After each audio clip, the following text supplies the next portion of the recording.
حضرت عبداللہ بچ جائیں گے، لیکن اگر حضرت عبداللہ کا نام آ گیا تو دوبارہ پھر دست ڈالو، جب تک کہ حضرت عبداللہ کا نام نہ آئے، جب تک کہ حضرت عبداللہ کا نام آتا رہے، تب تک کہ تم اونٹ میں 10 اونٹ کا اضافہ کرتا رہو۔ چنانچہ کتابوں میں آتا ہے کہ حضرت عبداللہ کا نام رکھا گیا، 10 اونٹ کے نام رکھا گیا، اور جب قرآن اندازی کی جاتی ہے اس کے باوجود حضرت عبداللہ کا نام نکل آتا ہے، 10 اونٹ کا اور اضافہ کیا گیا، ایک طرف 20 اونٹ ہے اور حضرت عبداللہ کا نام ہے، قرآن اندازی کیا جاتا ہے، پھر حضرت عبداللہ کا نام نکل آتا ہے، 10 اونٹ کا اضافہ کیا گیا، ٹوٹل 30 اونٹ ہو گئے، پھر قرآن اندازی کیا جاتا ہے، حضرت عبداللہ کا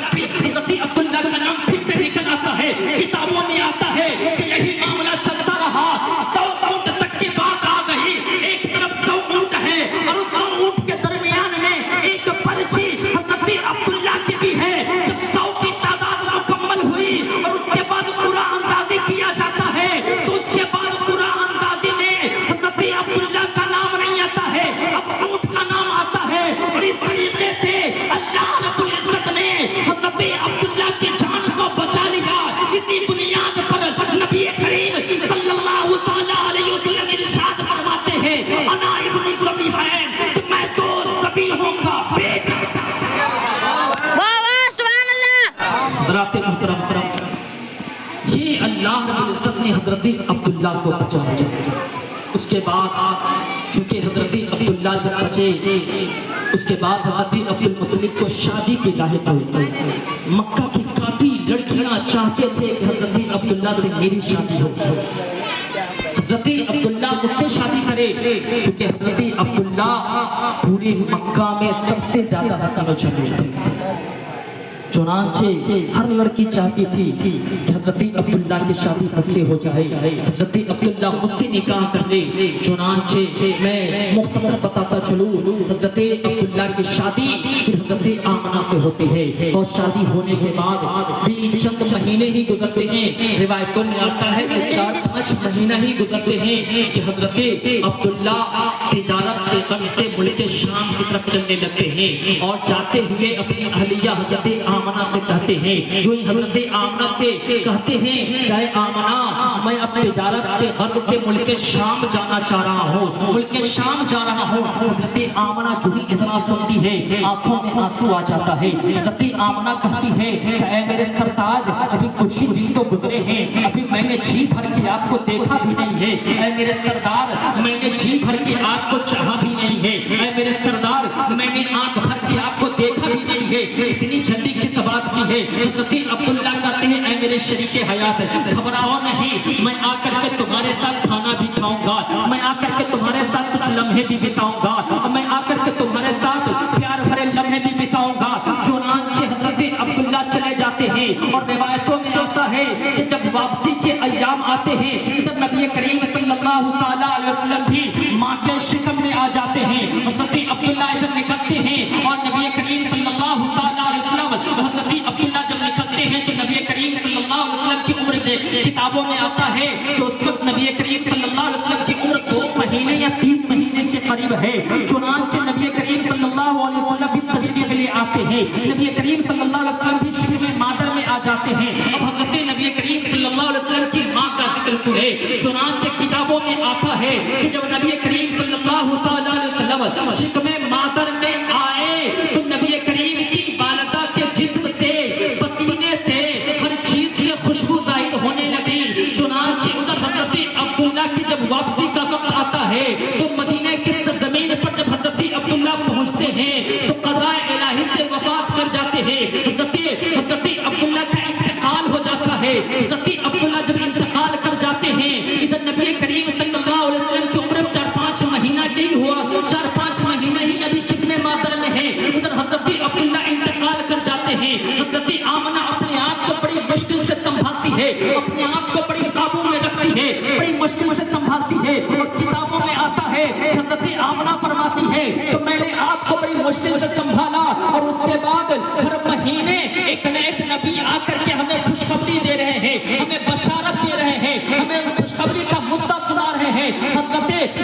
آدم بھی آئے خوشخبری کا مدعا سنائے، حضرت نوح بھی آ رہے ہیں خوشخبری کا مدعا سنا رہے ہیں، اور کہہ رہے ہیں اے آمنہ گھبراؤ نہیں، تمہارے شکم میں جو بچہ پل رہا ہے وہ نبی آخر الزماں ہے، سید الکونین ہے۔ چنانچہ حضرت آمنہ فرماتی ہے کہ ہر مہینے ایک نیک نبی آ کر کے ہمیں بشارت دیتے رہے۔ چنانچہ جو ہی کچھ ایام گزرے، 4-5 مہینہ گزرے کہ میرے ایک مرتبہ میرے پیشانی پر کچھ پسینے آ گئے، میں نے دوپٹے کو اٹھایا اور دوپٹے کو اٹھا کر کے اپنے پیشانی سے اس پسینہ کو جو ہی پوچھا تو میں کیا دیکھتی ہوں تو اس پسینہ سے خوشبو آ رہا ہے۔ چنانچہ حضرت آمنہ کہتی ہے کہ چونکہ عرب میں یہ دستور تھا کہ جس کا شوہر انتقال کر جائے وہ خوشبو نہیں لگا سکتی تھی، وہ خوشبو استعمال نہیں کر سکتی تھی۔ حضرت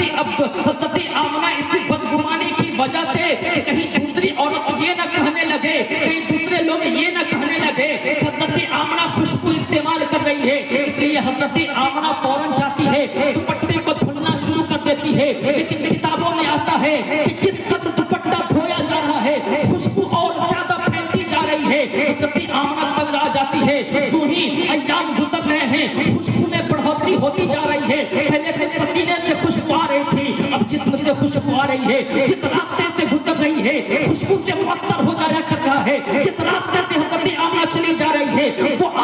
راستہ بھی خوشبو سے معطر ہو جایا کرتا ہے، جس بستر پر حضرت آمنہ سو رہی ہے وہ بستر بھی خوشبو سے معطر ہو جایا کر رہا ہے، جس تکیے کا استعمال کر رہی ہے وہ تکیہ بھی خوشبو سے معطر ہو جایا کر رہا ہے۔ چنانچہ دھیرے دھیرے جب خوشبو پھیلتی چلی گئی تو مکہ کی عورتوں نے یہ کہنا شروع کر دیا، آپس میں چینی گولیاں شروع کر دیا کہ حضرت آمنہ اپنے شوہر کی سوگ نہیں منا رہی ہے، حضرت آمنہ خوشبو کا استعمال کر رہی ہے۔ دھیرے دھیرے یہ بات حضرت عبد المطلب تک پہنچتی ہے، حضرت عبد المطلب کے پاس یہی پہنچتی ہے، ایک شخص کہنے لگتا ہے کہ اے عبد المطلب ذرا بتاؤ تو صحیح کیا تو کعبے کا متولی ہے کہ نہیں؟ حضرت عبد المطلب کہتے ہیں ہاں میں کعبے کا متولی ہوں۔ پھر وہ شخص کہتا ہے ذرا بتاؤ تو صحیح ہمارے یہاں یہ رواج ہے کہ نہیں کہ جس کا شوہر انتقال کر جائے تو خوشبو استعمال نہیں کر سکتی؟ حضرت عبد المطلب کہتے ہیں ہاں ہمارے یہاں یہ رواج ہے کہ جس کا چاہے وہ خوشبو استعمال آپ کے گھر سے ٹوٹتا نظر آ رہا ہے۔ حضرت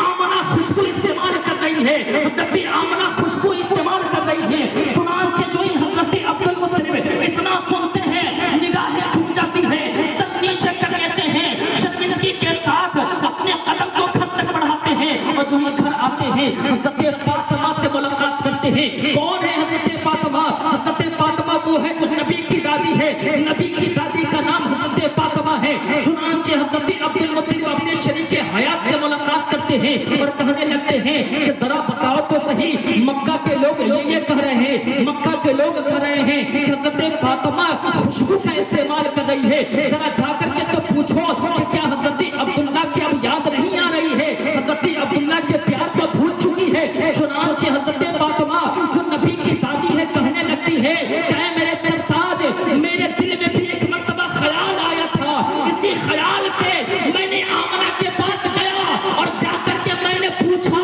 کہ اے آمنہ تو خوشبو کیوں استعمال کرتی ہے، اے آمنہ تو خوشبو کیوں استعمال کرتی ہے، خوشبو کیوں لگاتی ہے؟ میرے دماغ میرے زبان سے صرف یہ الفاظ نکلے تھے کہ حضرت آمنہ کی پیشانی سے ایک نور ظاہر ہوا اور وہ نور لا کر کے میری پیشانی سے ٹکرایا اور میں وہیں پہ ہوش ہو گئی، آگے مجھے سوال کرنے کی ہمت نہیں آئی۔ اللہ سبحان اللہ، نعرہ تکبیر، نعرہ رسالت، یا رسول اللہ، مسلک اعلیٰ حضرت، زندہ باد، جشن عید میلاد النبی، نعرہ تکبیر، نعرہ رسالت۔ اب حضرت فاطمہ جو نبی کی دادی ہے کہنے لگتی ہے اے میرے سرتاج ایسا کرتے ہیں کہ دونوں آدمی چلتے ہیں اور حضرت آمنہ سے یہ بات پوچھتے ہیں۔ حضرت عبد المطلب اور آپ کی اہلیہ حضرت فاطمہ دونوں حضرت آمنہ کے پاس پہنچتے ہیں اور پہنچنے کے بعد کہتے ہیں اے آمنہ ذرا بتاؤ تو صحیح اب میرے بیٹے کا سوگ منانا کیوں تو نے چھوڑ دیا؟ کیا عبداللہ کی یاد نہیں آ رہی ہے؟ کیا عبداللہ کا پیار تو بھول گئی ہے؟ جو ہی حضرت آمنہ اتنا سنتی ہے تڑپ کر رہ جاتی ہے، آنکھوں میں آنسو آ جاتا ہے۔ حضرت آمنہ کہنے لگتی ہے اے میرے سردار آپ نے کیسی باتیں کر دی ہے، اس عبداللہ کو میں کیسے بھول سکتی ہوں، اس عبداللہ کو میں اس عبداللہ کی یادوں کو میں کیسے مٹا سکتی ہوں جو عبداللہ ہمہ وقت میرے دل میں بس رہا ہے، اس عبداللہ کی یادوں کو میں کیسے بھلا سکتی ہوں جو عبداللہ ہمہ وقت میرے ذہن و دماغ میں ہے۔ چنانچہ پھر حضرت عبد المطلب کہنے لگتے ہیں کہ پھر خوش